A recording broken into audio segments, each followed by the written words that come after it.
OECD 국가들 중에서 우리나라의 노인 인구 비율 어느 정도가 될 것 같아요? 상중하? 괜찮은 편일 것 같아요. 우리나라는 노인 인구 비율이 OECD 국가들 중에서 가장 낮습니다. 가장 낮습니다.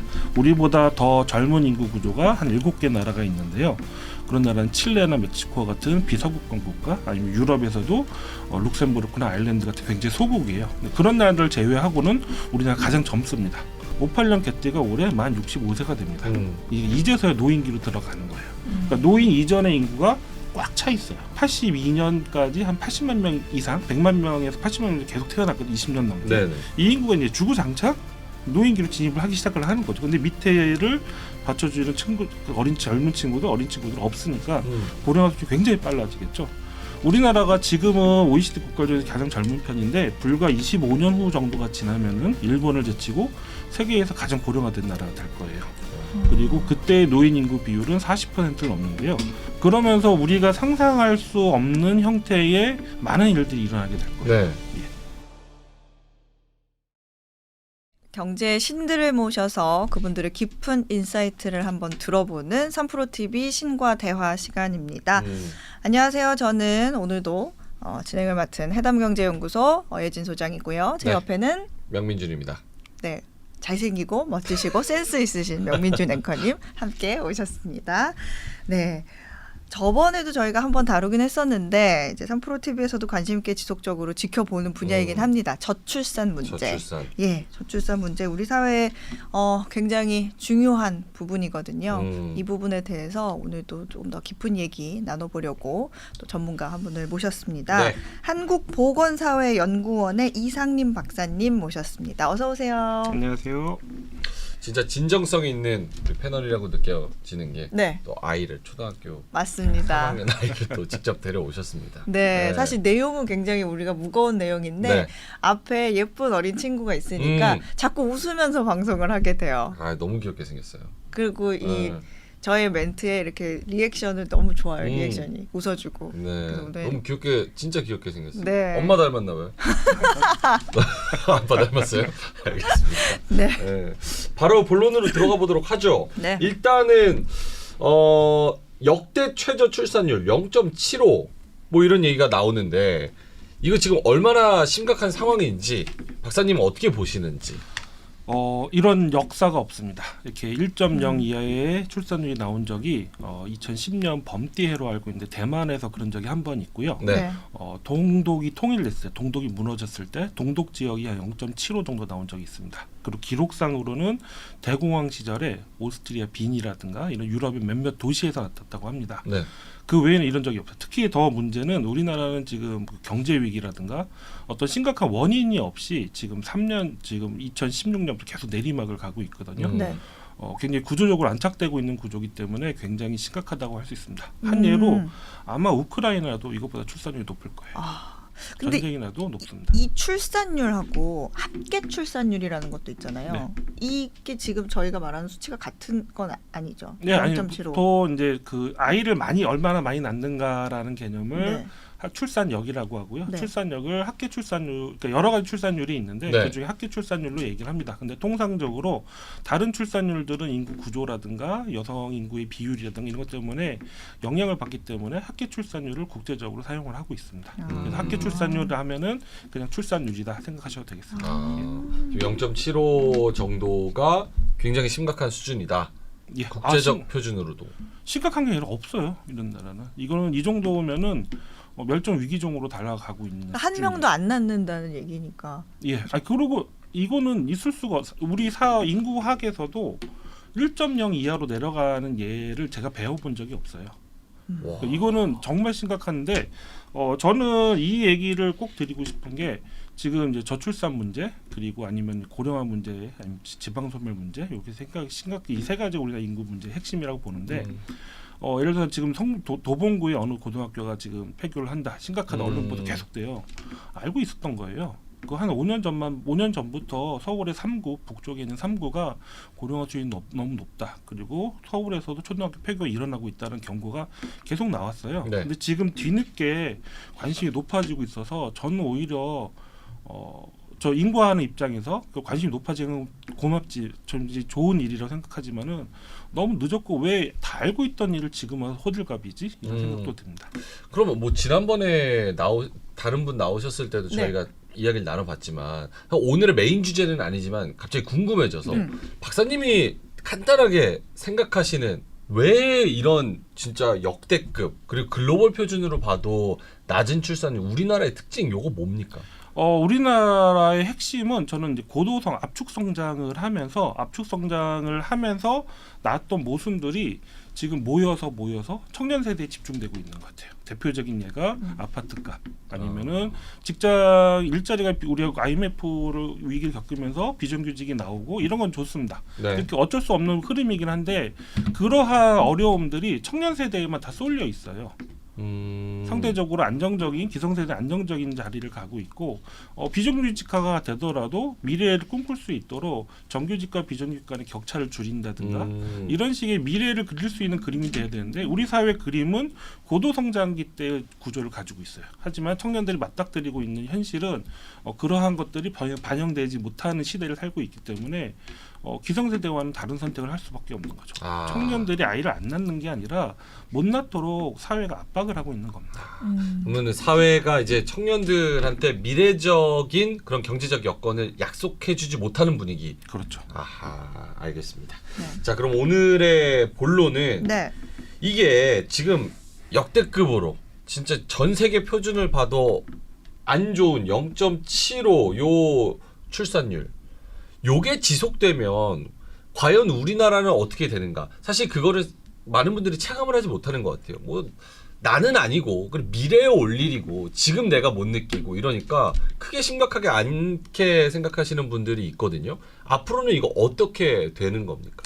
몇 가지 말씀을 먼저 선전적으로 드릴게요. 예. 0.75라고 많이들 알려 있는데요. 0.75가 아니라 어제 통계청에서 발표했는데 0.78입니다. 0.78. 예, 그 차이는 별로 중요하지 않다고 생각할 수도 있는데 예. 왜 그러냐면은 0.03이 굉장히 중요한. 그게 0.75라는 얘기가 퍼진 이 계기 중에 하나가 네. 인구 문제가 굉장히 대중화되니 이슈화 되니까 네. 인구를 모르는 분들이 인구 얘기를 많이 하고 있어요.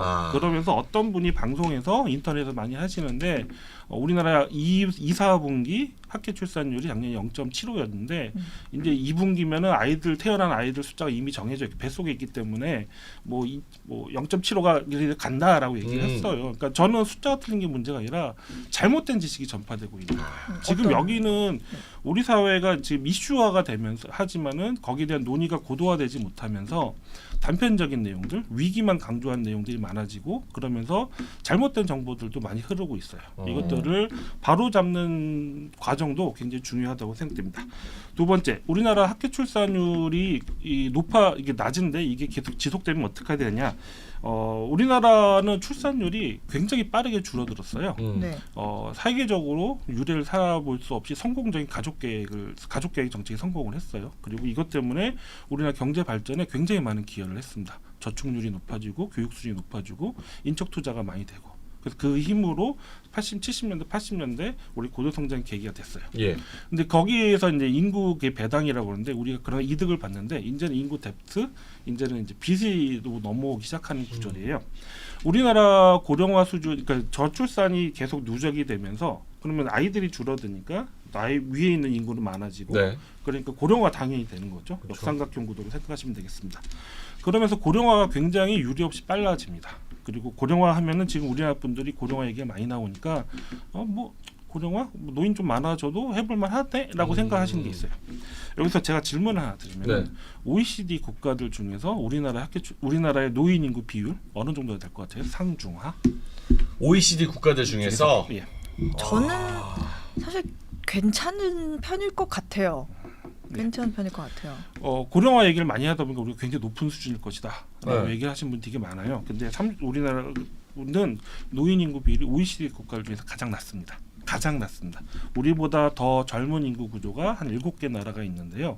그런 나라는 칠레나 멕시코 같은 비서구권 국가 아니면 유럽에서도 룩셈부르크나 아일랜드 같은 굉장히 소국이에요. 그런 나라들 제외하고는 우리나라 가장 젊습니다. 프랑스나 뭐 다른 나라들이 우리보다 훨씬 더 고령화 수준이 높아요. 그래요? 예. 이거를 대표적으로 어떻게 말씀드리면은 베이비 붐이 있었던 우리 쉽게 말하면 58년 개띠라고 하잖아요. 예. 58년 개띠가 올해 만 65세가 됩니다. 이게 이제서야 노인기로 들어가는 거예요. 음. 그러니까 노인 이전의 인구가 꽉 차 있어요. 아. 근데 그러면서 이 인구가 82년까지 한 80만 명 이상, 100만 명에서 80만 명 계속 태어났거든요. 20년 넘게. 네네. 이 인구가 이제 주구장창 노인기로 진입을 하기 시작을 하는 거죠. 근데 밑에를 받쳐주는 친구, 그 젊은 친구들, 어린 친구들 없으니까 고령화 수준이 굉장히 빨라지겠죠.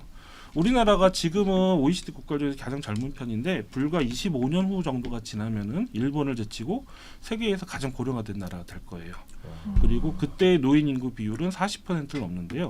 노인 인구 비율 40%면은 우리나라 지금 노인 인구 가장 높은 데가 고흥군, 뭐, 전남공군. 예, 전남공흥, 그다음에 군위, 그리고 어디죠? 그 의성 이런 데 네. 제일 높거든요. 그 정도가 지금 노인이 40% 정도 돼요. 우리나라 전체가 그 정도의 노인 인구 비율을 갖게 되는 거죠. 그러면서 우리가 상상할 수 없는 형태의 많은 일들이 일어나게 될 거예요. 네. 예. 예를 들면 어떤 게 있을까요? 상상할 수 없는. 지금 우리는 인구 문제를 여기 경제 프로긴 하지만은 네. 너무 경제적인 측면에서 바라본 측면이 있어요. 그러면서 네. 얘기를 하는 게 노동시장이 노동력이 부족해질 것이다. 경제 성장이 둔화될 것이다. 네네. 그리고 재정 압박으로 정부가 뭐 그런 문제가 있을 것이다. 그런 얘기만 하죠. 많이 들었어요. 많이 하죠. 그것도 맞습니다. 근데 그것보다 훨씬 더 복잡해요. 예를 들어서 지금 현대자동차를 보세요. 네. 현대자동차의 근로자 인구를 보면요. 몇 년 전에 기사도 나왔는데 50대가 꽉 차 있어요. 40대는 그거의 절반도 안 되는 걸로 저는 알고 있습니다. 30대 훨씬 더 적고요. 그러니까 역삼각형에서 거의 T자형 구조를 가지고 있어요. 기역자, 여성이 어떤 기역자를 가지고 있습니다. 그러면 이제 현대자동차 같은 경우는 이제 한 5년 10년이면 이분들 다 은퇴하실 거잖아요. 그러면 굉장히 노동력이 큰일 나겠네?라고 생각하기 쉬워요. 근데 현대는 왜 신규 채용을 잘 안 했을까요? 별로 왜안 필요하지 했어요? 않아서? 노조 때문에 뭐 이러한 여러 가지 있지만 그래도 지금 위기인데 왜 안 했을까? 그러게. 전기차 시장으로 전환하려고 하는 거예요. 그래서 현대자동차가 굉장히 세계적으로도 굉장히 공세적으로 전기차 시장을 지금 파고 있는 거예요. 뭐 성과도 일어나고 인력이 있고요. 필요한 인력이 줄어드니까. 전기자동차는 내연기관과 달리 부품 수가 훨씬 더 줄어듭니다. 그래서 종업원 수도 훨씬 더 그 공정이 단순하고 그렇죠. 인구가 굉장히 줄어들어요. 이 얘기는 뭐냐? 이게 과학기술이나 이런 걸로 굉장히 극복을 하게 될 거예요. 그러면 노동력 부족이 되면은 근로자들이 임금 수준이 높아지고 훨씬 더 셀러스 마켓이 될 것이라 생각하는데 안 그럴 수도 있다는 거예요.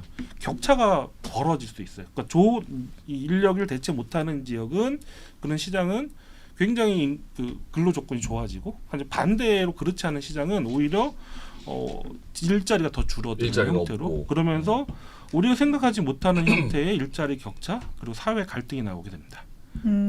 근데 지금 말씀하신 그런 자동화나 로봇 뭐 이런 쪽으로 네. 결국 다 뭐 전기차, 로봇, 자동화, 스마트 팩토리 지금 이게 트렌드를 기업들이 많이 투자를 예. 하고 있잖아요. 예.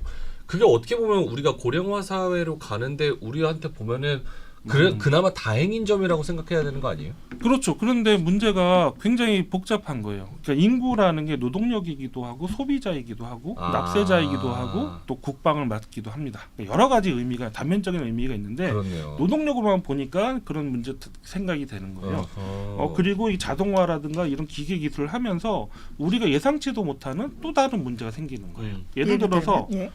격차 저는 이제 고령화 사회가 높아질수록 불평등과 격차가 커질 거라고 하는데 쉽게 생각하면 이렇습니다. 지금 말씀하셨듯이 자동화와 기기 설비가 많이 드시는 거예요. 그러면은 전체 우리나라의 소득에서 자본 소득 비율이 훨씬 높아진다는 걸 그렇죠. 의미해요. 그렇겠죠. 그 소리는 자본에 따른 자산에 따른 격차가 커진다는 걸 의미하게 되는 거죠. 이런 식 그리고 지방도 지금 앞으로 좀 이따 이제 그 얘기가 언급될 것 같은데 지금 우리나라 전체 청년 인구의 55%가 수도권에 살고 있어요. 네. 네. 근데 한 25년에 30년 지나면은 청년 인구가 지금의 절반이 됩니다. 이 소리는 뭐냐면은 20년, 25년 후, 30년 후에 전국에는 모든 청년을 끌고 모아서 수도권에 갖다 놔도 지금의 수도권을 청년 수를 채우지를 못해요. 그렇게 되면은 과연 지방이 유지가 될 수 있을까? 그리고 지역마다 인구를 뺏기 위한 경쟁이 심화될 거예요. 심하죠. 그러면서 네. 지역 간의 격차가 커지고 이게 단순히 우리 어려우니까 예산을 더 주세요 문제를 떠나서 굉장한 정치적 갈등으로 발전이 될 거예요.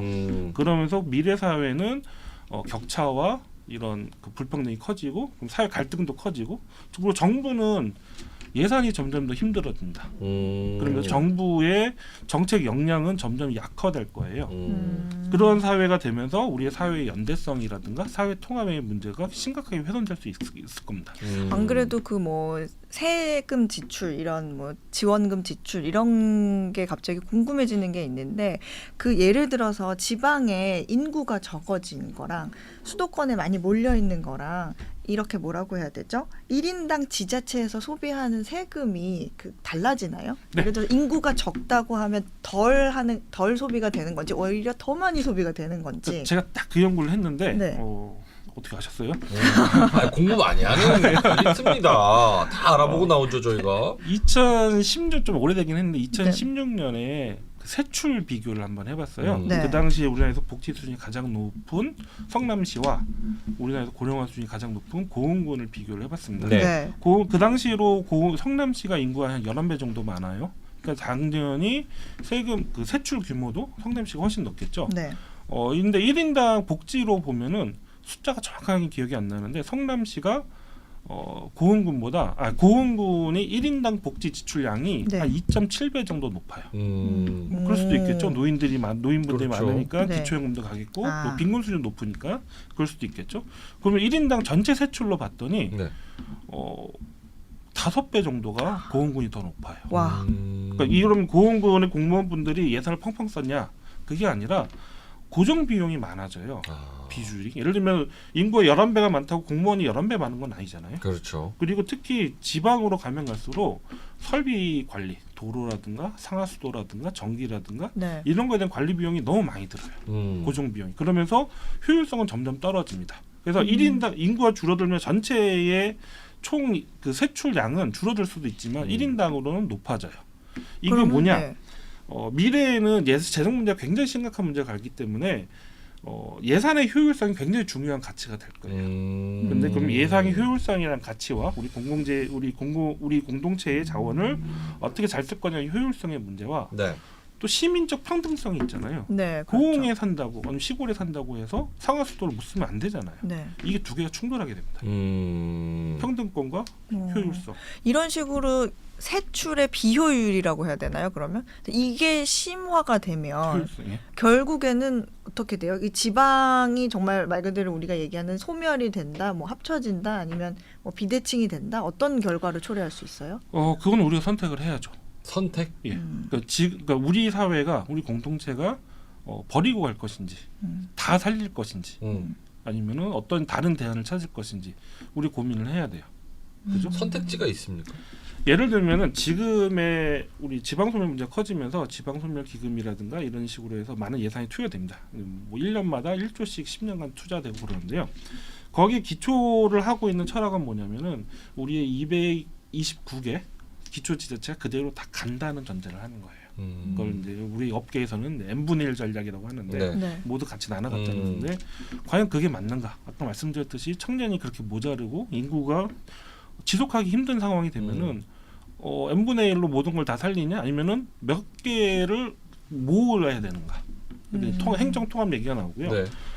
몇몇 교수님들 저도 그 얘기를 하는데 약간 얘기는 다른데 지방의 거점 도시를 만들어야 된다고 얘기를 해요. 거점 도시. 다시 지방 소멸 얘기 다시 처음부터 들어갈게요. 네. 저출산 문제 우리나라가 고령화가 높아지고 인구가 감소하는 거는 왜라고 그랬죠? 저출산이 누적된 결과라고 했죠. 근데 우리나라는 지방 소멸을 그렇게 보시는 분들도 많아요. 저출산의 이 형태라 전혀 아닌 게 우리나라에서 지방 소멸 속도가 지방 소멸, 지방 인구 위기라고 저는 얘기를 하는데 그게 인구 감소가 빨라지고 네. 노인 인구 비율이 높아지는 거예요. 그렇게 우리나라에서 그 전라남도는 세종시 빼고 출산율이 제일 높아요. 근데 전라남도가. 예. 글쎄요. 그거는 농촌 지역이 많으니까 전라남도가 제일 높은데 문제는 전라남도의 인구 감소율이 제일 빠르고 도중에 제일 빠르고 노인 인구 비율이 제일 높아요. 노인 인구가 많은데 출산율이 거기가 높습니까? 출산율을 계산하는 거는 전체 인구에서 계산하는 게 아니라 네. 그 여성 인구, 특히 아. 아이를 가임 낳는 여성의. 연령대의 여성 인구를 하는 아하. 거예요. 그래서 출산력이라는 표현을 쓰는 거예요. 출산 규모가 아니라. 그런데 반대로 서울은 출산율이 가장 낮지만 가장 젊은 인구 구조를 가지고 있어요. 그러니까 이 소리는 뭐냐? 지방 소멸 문제는 저출산 문제가 아닌 거예요. 그럼 박사님, 우리가 이걸 기본적으로 저는 이 개념부터 정리를 해야 된다고 생각하거든요. 지방 소멸이라고 부를 수 있는 정의는 뭐예요? 지방 소멸이라는 말 자체가 일본에서 지방 소멸 책이 나오면서 굉장히 강타를 했어요. 그 책이 넘어오면서 우리가 그 표현을 쓰는 거예요. 네. 학술적 표현은 아닙니다. 우리 업계에서 학술적 표현 아닌 게 굉장히 많아요. 예를 들면 뭐 데드 클로스, 사망자보다 뭐 출생가 적은 거 네네. 이런 거 안 씁니다. 그러니까 누가 블로그에 썼던 말을 그냥 받아 쓴 거예요. 그래요. 뭐 20, 50 클럽 이런 것도 학계에서 쓰는 말이 아닙니다. 그러니까 이게 뭐 쓸 수도 있다고 생각하는데 문제는 비전문가적인 논의가 이 논의를 끌다 보니까 다른 식으로 잘못된 정보들도 많이 공유되고 있어요. 네. 그렇게 얘기를 하고요. 그래서 지방 소멸이라는 얘기는 너무 자극적이고 네. 사라진다는 의미를 가지면은 또 저희 지역에서는 그 낙인 효과가 있어요. 그렇죠. 그렇기 때문에 그리고 지방은 절대 사라지지 않습니다. 어쨌든 인구는 남아 있어요. 극소수가 되더라도. 그래서 저는 지방 인구 위기라고 불러요. 지방 인구. 지방 예. 인구. 위기는 사이즈가 줄어드는 거 그리고 노인 비율이 높아지는 거죠. 그럼 다시 지방 인구 위기가 왜 생기냐? 저출산 문제는 아닙니다. 네. 이거는 인구 이동 때문에 생겨요. 인구 이동 이동. 때문에 사람들이 떠나면서 그 지역이 점점 줄어들고 특히 젊은 사람이 떠나면서 고령화 속도는 점점 더 빨라집니다. 젊은 사람도 줄어들으니까. 그런데 젊은 사람들이 누가 나가느냐? 그러면 대부분 20대예요. 전체 순유출의 100% 이상이 20%예요. 100% 이상이라는 소리는 뭐냐면은 20대를 제외한 다른 연령대에서는 인구가 오히려 들어온다는 거예요. 어허. 그러면 이게 청년의 위기인 거죠. 다시 그렇겠죠. 그러면은 네. 이 문제는 지방 소멸의 문제는 이제 인구 이동의 문제고 네. 청년의 위기입니다. 그런데 그리고 이제 인구 이동의 위기라는 것은 얘기가 접점이 너무 길어지는데 네, 괜찮습니다. 인구 이동이라는 게 이제 여기서 살다가 일로 가는 거잖아요. 네. 출발지와 목적지가 있어요. 이 소리는 뭐냐면은 인구 지방 소멸은 지역과 지역 간의 관계성의 문제예요. 수도권과 지방의 관계, 그리고 대도시와 농촌 지역의 관계예요. 그러니까 지금 이 지방 소멸 문제를 각 지역의 경쟁력을 높여서 이거를 극복하겠다는 방법을 채택하고 있는 거거든요. 네네. 네. 또 과연 가능할까? 어떤 분들은 뭐 지식 산업이 모자르다, 지식 산업을 해야 되는데 전라남도 보성에 지식 산업이 얼마큼 필요할까? 그리고 만약에 경쟁력을 많이 높아져도 보성군의 경쟁이 높아져서 순천을 이기지 못해요. 순천이 아무리 경쟁력을 높인다고 해도 서울을 이기지 못합니다. 그러면은 이 관계성을 다시 세팅하는 게 저는 핵심이라고 생각을 해요. 다시 세팅을 한다. 이 소리는 그것 중에 이게 굉장히 평등한 지역 간의 관계 이렇게 이상적인 얘기를 하는 게 아니라 네. 지금 수도권 중심으로 흘러가고 있는 우리나라의 발전이라든가 경제 산업이란 이 구조를 약간 뒤틀어야 돼요. 그래서 어떻게요? 지역에도 이런 거점 대도시들이 생겨줘서 지역을 이 거점 모든 지역은 살지 않더라도 이 지역들을 바탕으로 해서 청년들도 모이고 문화도 공유되고 산업도 발전되는. 약간 세종처럼요? 세종이 성공 사례냐에 대해서 약간 말이 맞습니다. 근데 약간 논란이 있습니다. 네.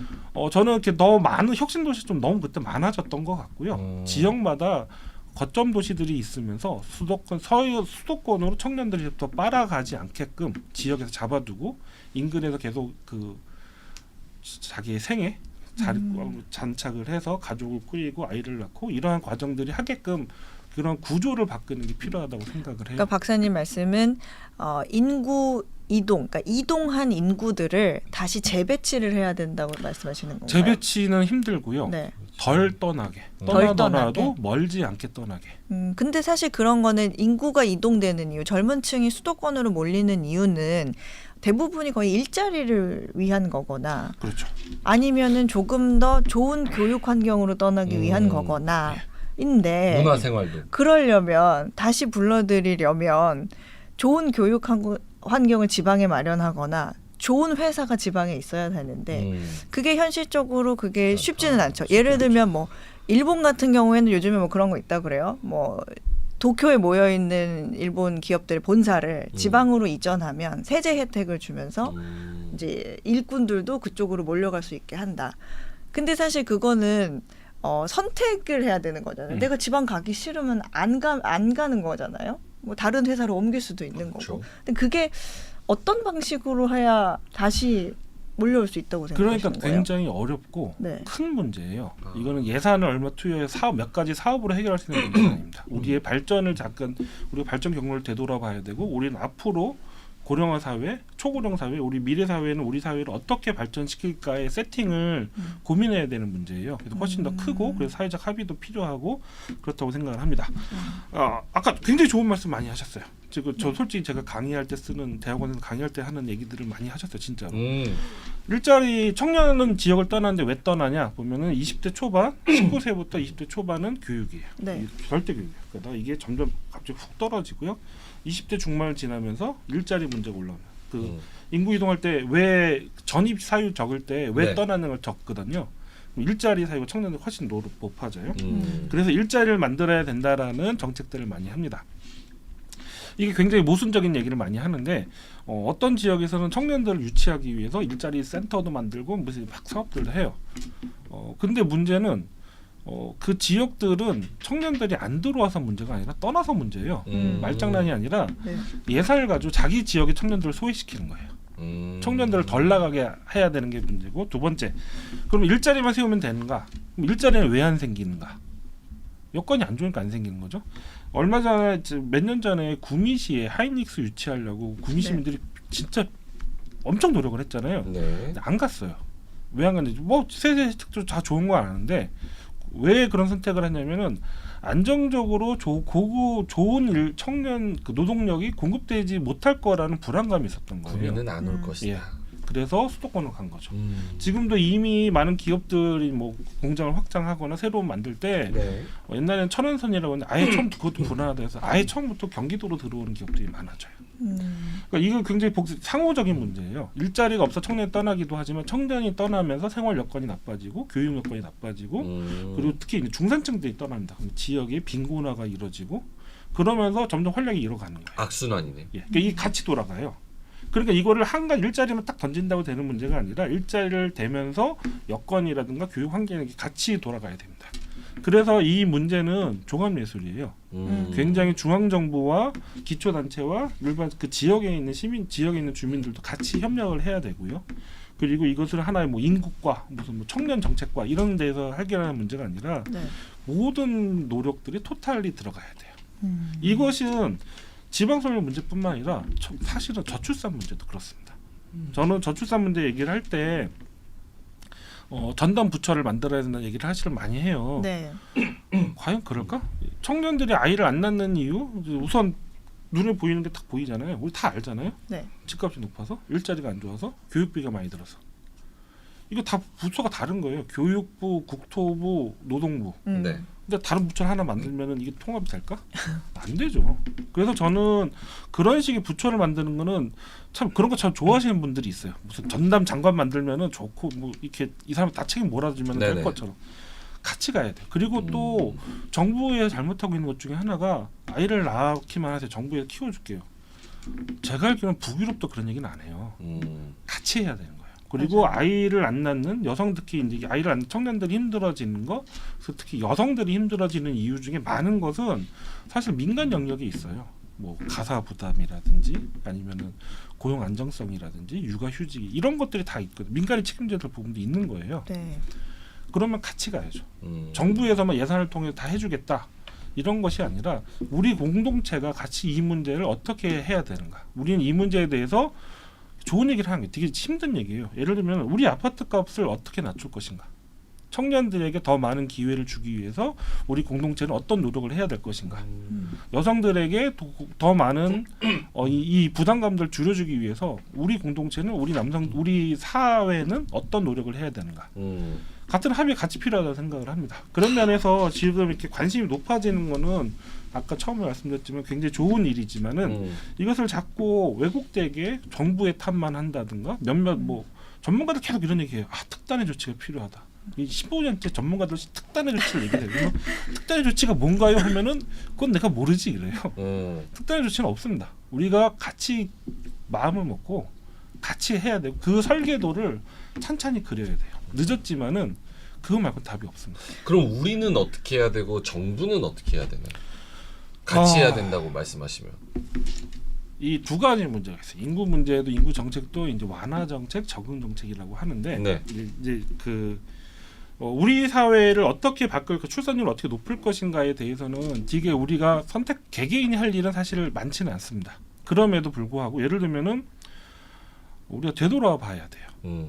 우리가 저는 이제 약간 얘기 다시 따르는데 청년들이 Y를 왜 안 날까의 문제를 얘기를 할 때 사람들은 이제 뭐 그런 장애 요인들 얘기를 했어요. 근데 요즘은 어떤 식으로 얘기까지 하냐면은 진짜 전문가들 내공이 깊으신 분들하고 얘기를 해보면 인구학이 아니라 해보면은 예전에는 비용의 문제였는데 지금 과연 이 친구들이 일자리가 좋아지고 아파트 값이 떨어진다고 해서 아이를 낳을까?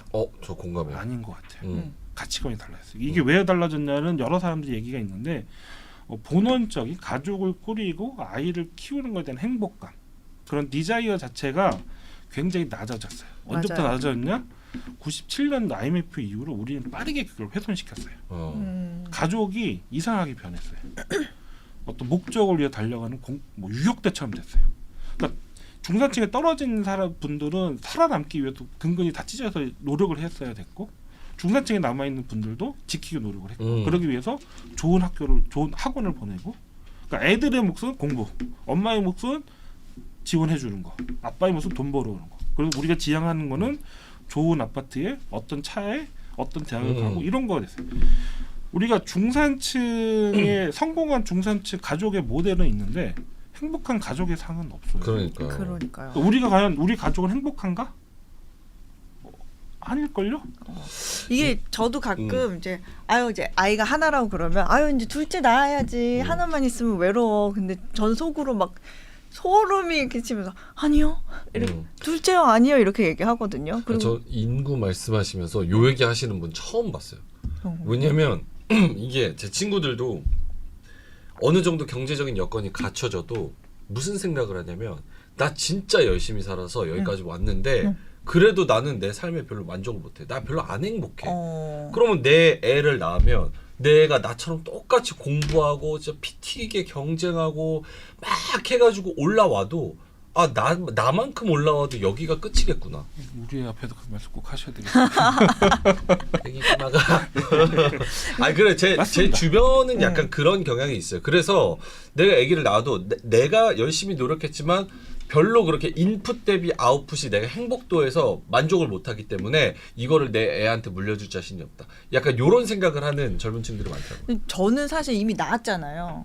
낳아서 우리 아드님이 계시니까 이제 조금 더 이렇게 분위기 전환하게 얘기를 하면 저는 사실 박사님께서 말씀하신 감정을 그대로 느끼는 사람이거든요. 그러니까 나의 인생도 중요하다. 그래서 이제는 이제 아이한테 너의 일, 나의 일, 엄마의 일, 아빠의 일 이렇게 하면서 이런 말을 매일 해요. 오늘 스스로 많이 다 해줘서 알아서 다 해줘서 고마워. 떠넘기기 아니에요, 그냥. 너 덕분에 엄마가 누구누구의 엄마가 아니라 어혜진으로 오늘 하루를 살 수 있었어. 너무 고맙다. 우리 각자의 인생 열심히 살자. 어때요? 각자의 인생 열심히 살자. 화이팅! 이렇게 얘기하거든요. 이거는 저기 누구죠? 직무유기 아니요.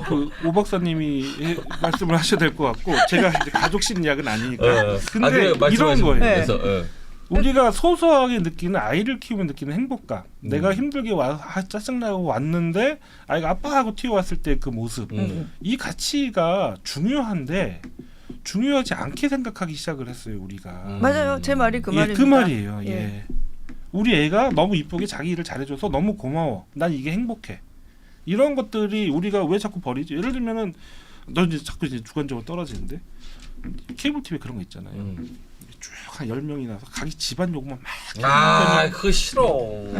아니 이게 정상이에요? 너무 피곤해. 그러니까 이 방송에서 행복한 얘기보다는 그런 얘기하는 게 더 좋은 건 알아요. 근데 우리가 그 밑에 깔리면서 우리가 정말 소중한 가족의 가치관, 행복들 우리는 그걸 버리고 있는 게 아닌가? 지방도 마찬가지예요. 서울에 우리는 한 가지 삶이 살아요. 서울에 살아 어떤 아파트에 어떤 차 이런 것들만 바라보고 그렇지 않은 사람들은 같이 않는 것처럼 얘기하는 거. 그러니까 유럽처럼 어떤 사고의 전환이 좀 필요한 그런 것 같기는 해요. 제가 아이를 오늘 하루 저는 사실 온전히 돌봅니다만 도와주시는 분을 저는 한 번도 이렇게 같이 일해본 적이 없으니까. 근데 온전히 돌봅니다만 내가 오늘 이렇게 신경을 써주지 못했다고 죄책감을 느끼고 싶지는 않아요. 그래야 여성이 일하는 비중도 올라가고 출산율도 올라갈 수 있다고 그렇죠. 생각하거든요. 저는 그러면은 정부의 정책을 할 수 있는 문제가 아니에요. 그리고 이제 사회 구조를 같이 바꾸는 과정 속에서 가능한 거라고 생각을 합니다. 네네. 질문을 까먹으신 것 같아요. 첫 번째 질문이 우리가 무엇을 할 거냐. 무슨 사회자 게스트가 이런 얘기를 해요. 그래서 이거는 이제 질문 이제 어떻게 할 것인가. 우리 대체 정부도 노력해야 되지만 네네. 네. 그리고 우리 사회 우리도 구조적인 문제를 노력해야 바꿔야 되고 그리고 구조에 대한 우리 사회적 합의가 이루어져야 된다. 그리고 우리 가치관 전환도 생각을 해야 된다. 두 번째, 미래를 어떻게 대응할 것인가. 여기 얘기는 재밌는 얘기가 많습니다. 네. 얘기 많습니다. 예를 들어서 재밌진 않겠다. 흥미로운. 아까 현대차 얘기를 했었잖아요. 네. 이게 요즘 제가 얘기를 많이 하는데 고령화가 진행이 되면은 피가 모자릅니다. 혈액순환이 안 되는. 아니요. 노인분들도 수술을 받으면 피가 필요해요. 네. 근데 노인분들은 수술을 많이 해야 돼요. 그죠? 근데 아, 그, 진짜 그 헌혈 수혈을 해줄 수 그렇죠. 있는 사람은 젊은 피는 층이니까. 못 만들어요. 젊은 사람들 진짜 피를 말씀하시는 예. 거구나. 그 젊은 사람들이 헌혈할 인구가 점점 많이 극단적으로 줄어들어요. 근데 이 노인 인구는 극단적으로 늘어나요. 그럼 혈액이 모자라요. 실제로 그게 지금도 일어나고 있는데 확 와닿는데요. 그러면은 어떻게 되냐? 방법은 두 가지일 거예요. 하나는 공급을 늘린다. 어떤 수입을 해야죠. 근데 우리는 혈액 수입을 안 합니다. 안정성 문제 때문에. 그러면 약간 불안전하더라도 수입 피를 쓰는 사람, 안전한 공급 피, 국산 피를 쓰는 사람 이렇게 나뉘겠죠. 갈라질 수도 혹시 있지 않을까? 그렇게 되지는 않을 거예요. 건강보험에 다 해주기 때문에. 하지만 어쨌든 그런 안정성의 문제가 위기가 있고 반대 또 하나는 수요를 줄이는 거예요. 공급을 늘리고 수요를 줄이는 거. 이게 뭐냐? 피를 피를 어떻게 줄일 수 있죠? 덜 나게 하는 거예요. 그게 수술할 때 복강경 수술이라든가 로봇발 수술을 쓰는 거죠. 복개를 하는 게 아니라 네. 개복을 하는 게 아니라. 근데 지금 그걸 왜 안 쓰냐? 건강보험 비싸요. 아. 건강보험이 안 들어가요. 그거는. 근데 나중에 피가 너무 모자라지고 그러면은 요거를 위해서 건강보험에 수가로 포함이 될 거예요. 그리고 그것도 가격이 점점 떨어질 거고요. 그러면서 복강경 수술 로봇팔과 관련된 그런 기업들이 커지겠죠. 그러면 지금 우리는 거기 주식을 사놓는 게 좋겠죠.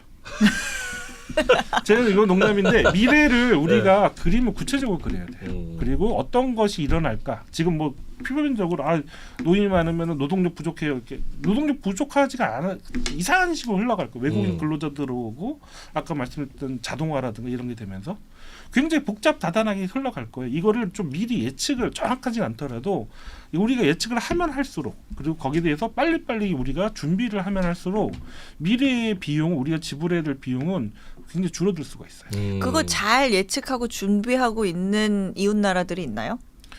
없다고 봐야죠. 왜일까요? 왜요? 이렇게 빠른 인구 구조의 변화를 경험한 나라가 없으니까. 일본이 그래도 좀 관심 있게 신경을 쓰진 않나요? 처음에 그래서 몇 년 전에 그 유행을 했어요. 일본을 따라하기. 뭐 일본은 뭐 이렇게 일본 소비 트렌드가 이렇다. 우리도 이 시장이 바뀔 거다. 이런 얘기를 했는데 아마 달라질 거예요. 지금 저는 일본 이제 이게 좀 약간 비인구적인 얘기인데 발전 경로가 서로 이제 좀 크로스 오버되기 시작을 한 것 같아요. 그리고 특히 미래의 대응이 거기는 굉장히 노인 중심의 사회예요. 안 바뀌어요. 지금 막 사고도 안 바뀌는 거죠 거기. 근데 우리는 훨씬 더 역동적이에요. 우리나라도 노인이 일본만큼 점점 많아지면 노인 중심으로 가지 않을까요? 그런 모습이 나타나지 않겠어요? 저는 정치적으로도 그래서 그 세팅이 필요한 것 같아요. 그러니까 이게 나중에 극단적인 어떤 세대와 그렇지 않은 세대 간의 갈등으로 흘러갈 수 있어요. 굉장히 구체적으로 제가 말씀드리기엔 너무 세대 갈등을 조장한다고 해서 말씀 못 드리겠는데 까놓고 얘기할까요? 50대가 우리나라 인구 사이즈가 커요. 우리나라에서 네. 거의 절반 아니에요? 지금 연금 개혁하잖아요. 네. 연금 개혁에 모이신 분들이 다 50대. 공무원도 50대, 전문가도 50대, 기업도 50대, 사측도 50대.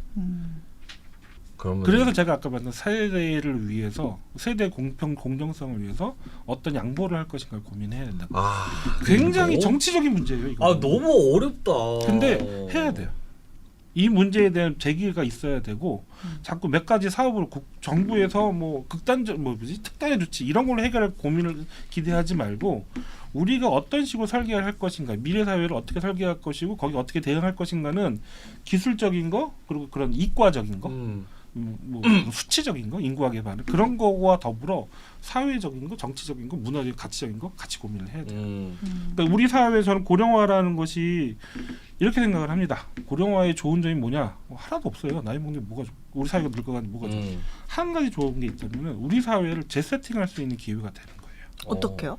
그러니까 미래가 우리가 갈 거니까 미래에 대응을 하면서 우리 지금 상황의 미래를 바라보면서 갈등과 기득권을 조정을 해주고 그리고 청년들에게 더 많은 기회를 줄 수 있는 사회로 세팅을 해가는 거. 그러면서 우리 사회의 지속성을 높여가는 거.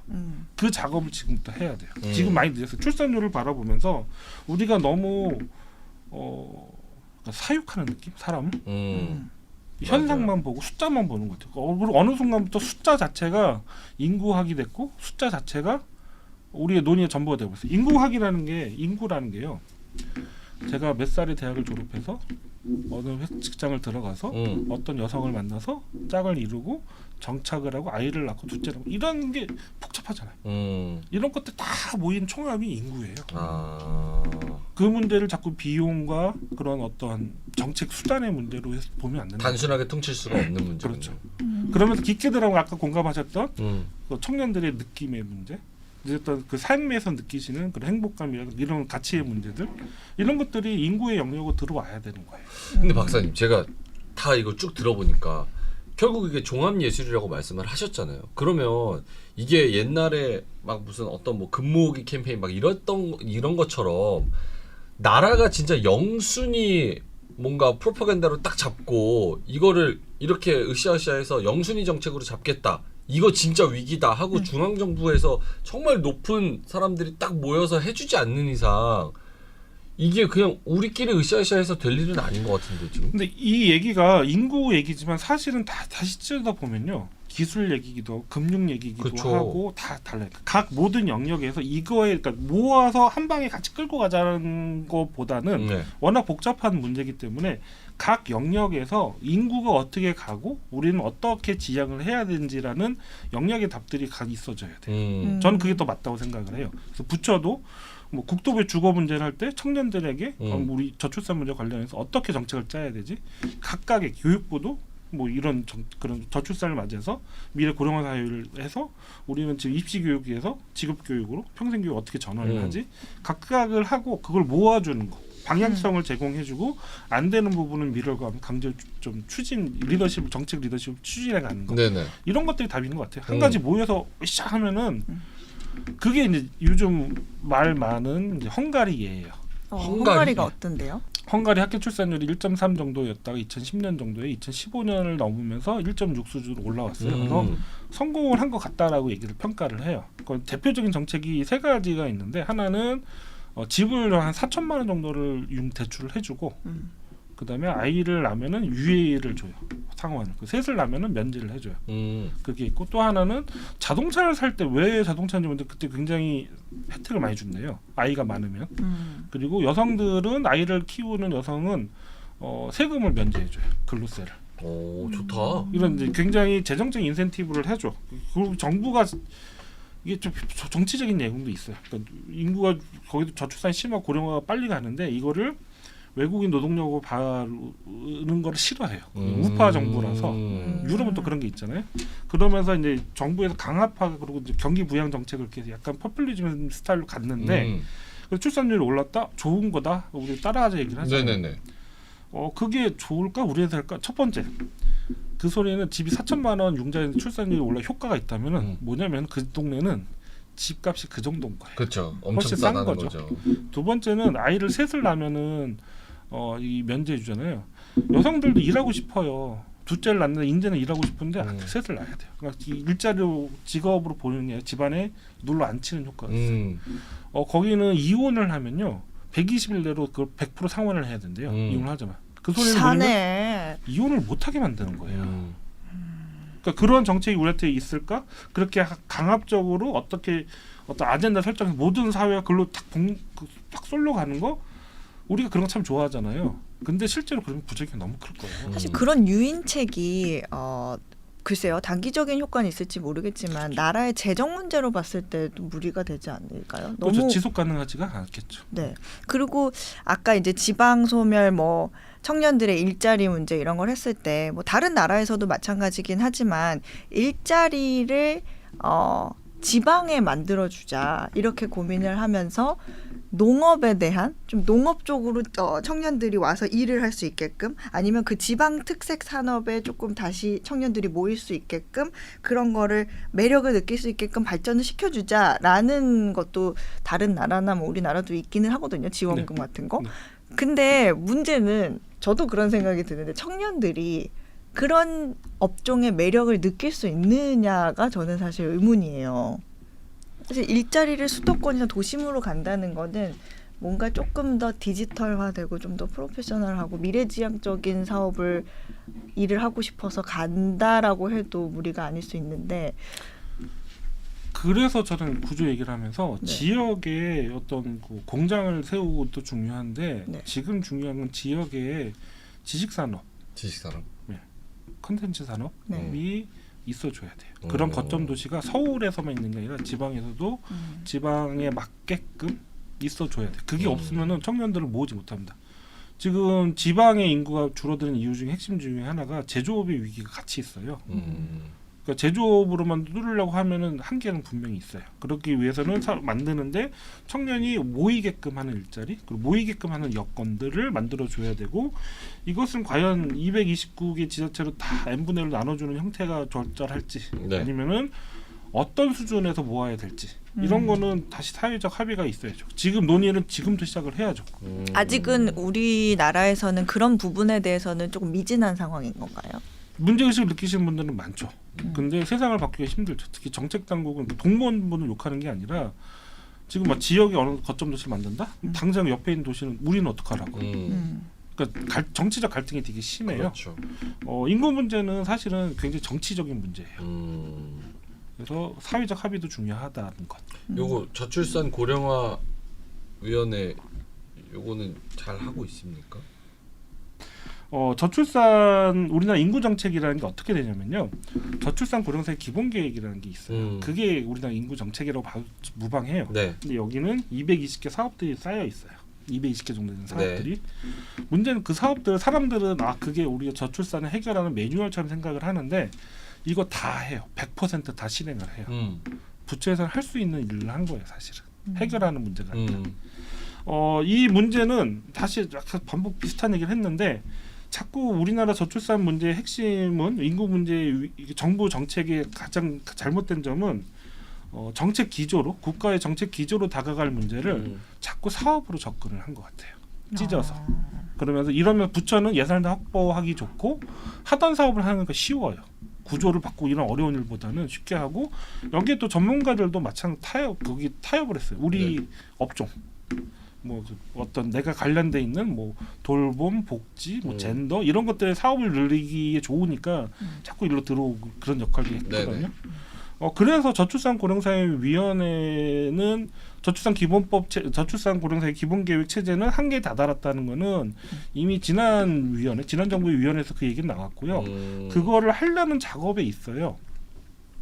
그래서 이제 이 인수위부터 이번 정부 인수위부터 그 문제는 따로 TF를 꾸려서 따로 얘기를 했고요. 거기서 아까 오늘 얘기했던 뭐 완화 정책, 적응 정책까지도 포함되게 거시적으로 크게 가야 된다. 얘기를 하고 전환이 되고 있는 과정인데 지금 잘 안 되는 것 같기도 합니다. 사실은 잘 모르겠어요.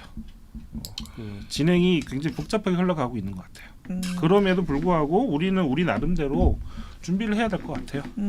박사님이 판단하시기에는 이렇게 쭉 연구를 해보시니까 여러 가지 대책과 그런 지원책 중에서 어떤 게 가장 우리나라에 잘 맞고 최선일 것 같으세요? 예를 들면 저출산을 위한 뭐 헝가리처럼 지원금을 많이 준다.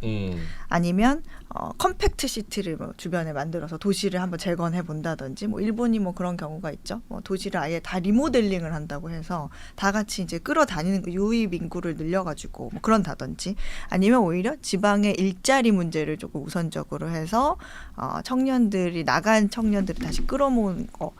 이런 것들 중에서 가장 우선적으로 우리나라한테 가장 필요하고 잘 맞는 건 뭐라고 생각을 하세요? 잘 맞는 거랑 필요한 거는 같지 않을 때가 많죠. 네.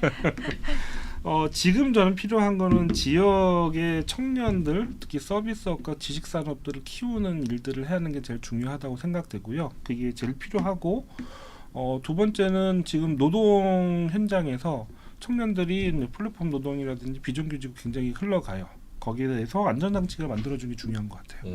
저는 개인적으로 논란의 소지도 있는데 정말 개인적으로 정규직화보다는 비정규직과 정규직 간의 그 격차를 줄여주는 거, 동일 노동 원칙을 세워주는 게 중요하다고 생각을 합니다. 약간 미국식. 예, 미국식이라기보다도 격차가 너무 크지 않게. 그래서 미래를 꾸릴 수 있게 하는 게 좋다고 생각하고요. 부분별로 지자체에서 좋은 사례들 굉장히 많아요. 뭐 익산시에서는 지금 시행 하려고 하는데 공무원들이 노력을 해가지고요. 거기 그 은행들하고 MOU를 맺어서 청년들에게는 저리의 이자를 주게끔 하는 사업을 계속 했다고 얘기를 들었어요. 그리고 네. 뭐 어떤 데서는 그 옛날에 그 공단에 어린이집을 졌는데 이게 지금 사용이 안 되니까 이걸 다시 청년 숙소로 개조를 하고 뭐 이런 사업들 많이 있어요. 네. 저는 제일 좋았던 모습이 지방을 많이 다니면서 보았던 모습이 원주 중앙시장이에요. 원주. 예, 원주 중앙시장이 정책이 새로워서가 아니라 거기 가면 좀 희한해요. 교복을 입고 이거 꽈배기 물고 다니는 여고생들, 여중생들부터 장보는 할머니, 데이트하는 청년들 모든 세대가 원주 시장에서 바글바글해요. 아, 정겹다. 근데 원주는 신도시가 있었단 말이에요. 네. 신도시가 원주 중앙시장을 이기지 못했어요. 그리고 거기 분위기가 참 특이해요. 거기 맥도날드가 없어요. 맥도날드 없지 않냐 했더니 거기는 뭐 서울은 납작만도 없잖아요. 거기 좋아하는 분식거리가 있어요. 졌다.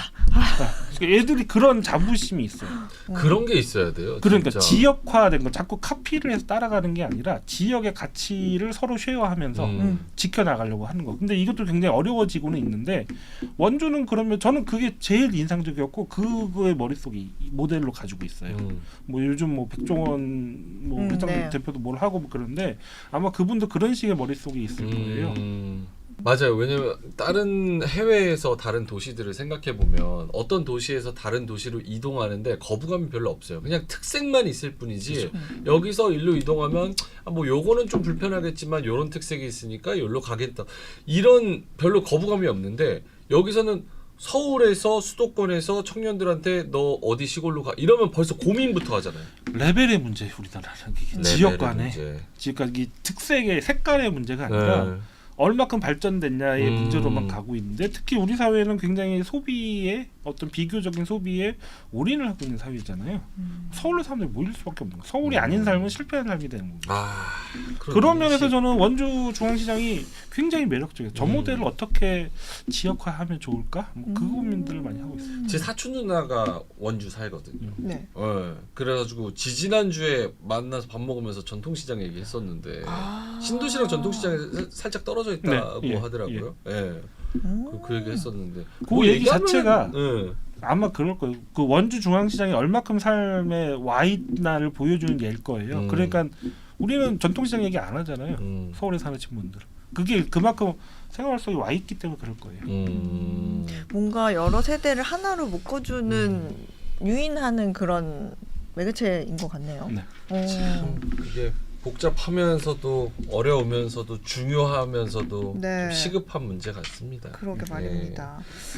네, 오늘 박사님 진짜 자주 나와주세요. 나는 오늘 방송이 좀 위태위태.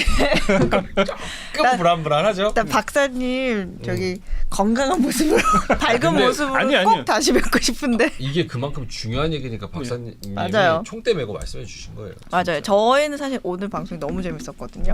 너무 재밌었는데 그만큼 우리가 고민해야만 할 문제들이 이렇게 아. 다양하고 많고, 그리고 저출산, 뭐 고령화, 뭐 지방 소멸이라고 해도 지방 소멸 별로 위기, 쓰지 지방 않는다고 위기로 쓸까요? 합니다. 인구 위기. 지방 인구 위기라고 오케이. 하지만 결국에는 이 문제들이 저출산 하나만 원인이 아니라 일자리 문제, 또 청년의 문제가 또 중요한 핵심으로 있다. 이런 얘기 오늘 한번 나눠봤습니다. 네, 3프로TV 신과 대화, 지금 저출산에 대해서 아주 깊은 인사이트가 있으신 이상림 한국보건사회연구원 박사님 모시고 이야기 나눠봤습니다. 다음에 또 뵙기를 희망합니다. 네, 오늘 나와주셔서 감사합니다. 네, 감사합니다.